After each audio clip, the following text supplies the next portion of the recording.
Alors aujourd'hui, nous allons voir comment changer les plaquettes de frein arrière sur une Volkswagen New Beetle. Donc pour cela, on aura besoin des plaquettes de frein neuves, du démonte-roue pour pouvoir dévisser la roue, une clé de 13 pour enlever la vis qui tient la mâchoire de frein et la clé de 15 qui va tenir la contre-vis qui est juste derrière la vis qui tient la mâchoire de frein. Et puis du nettoyant disque pour terminer. Une fois le montage est fait, on va passer un petit coup sur le disque. Une fois les outils préparés, n'oubliez pas de desserrer le frein à main parce qu'il va bloquer la mâchoire et on ne pourra pas changer les plaquettes. Donc desserrez le frein à main et ensuite on va pouvoir commencer le travail. Changement des plaquettes de frein arrière, on va commencer par enlever la roue. Ensuite, on va desserrer la mâchoire qui maintient les plaquettes de frein. Alors pour cela, il faut deux clés, la première de 13 et une seconde de 15. Alors, je m'explique. La 13, ce sera pour celle qui est à l'extérieur, mais il y en a deux. Il y en a une en haut, une en bas.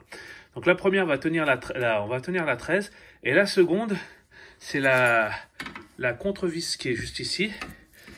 Parce que quand vous allez dévisser avec la 13, là, la vis qui est de l'autre côté, elle va tourner en même temps. Donc il va falloir la tenir et puis dévisser de l'autre côté avec la 13.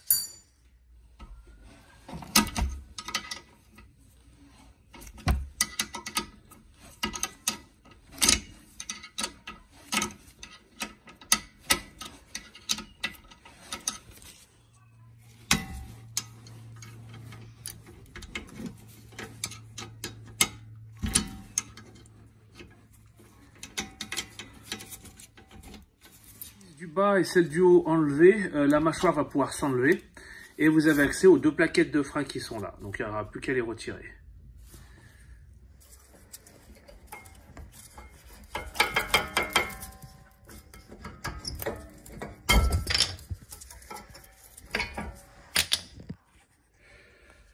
Ensuite, une fois que les plaquettes de frein ont été enlevées, on va mettre le repousse-piston et repousser le piston justement. Mais moi, je vais m'aider avec grâce au manche télescopique parce que c'est un petit peu dur. Donc, pour avoir un petit peu plus de force.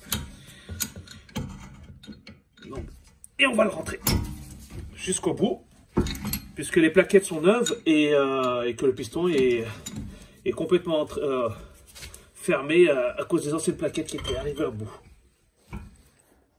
Une fois les nouvelles plaquettes mises de chaque côté, on va remettre la mâchoire en place et la revisser. Donc sans oublier la contre-clé 15 et puis la clé 13. Donc on va resserrer tout ça. Donc celle du haut et on fera pareil avec celle du bas.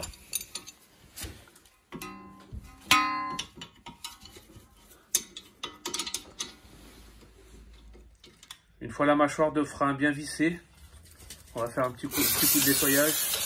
On va nettoyer le disque. Et puis on va remonter la roue. Une fois le tout terminé, on va faire la même chose de l'autre côté.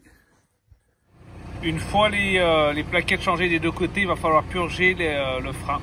Donc il va falloir démarrer la voiture et appuyer à plusieurs reprises sur la pédale de frein jusqu'à que les mâchoires se remettent en place et après ensuite aller vérifier le niveau de liquide de frein. Normalement il devrait monter un petit peu, vérifier qu'il ne déborde pas ou alors s'il en manque en rajouter, mais je pense pas qu'il en manque. Normalement souvent il faut en enlever.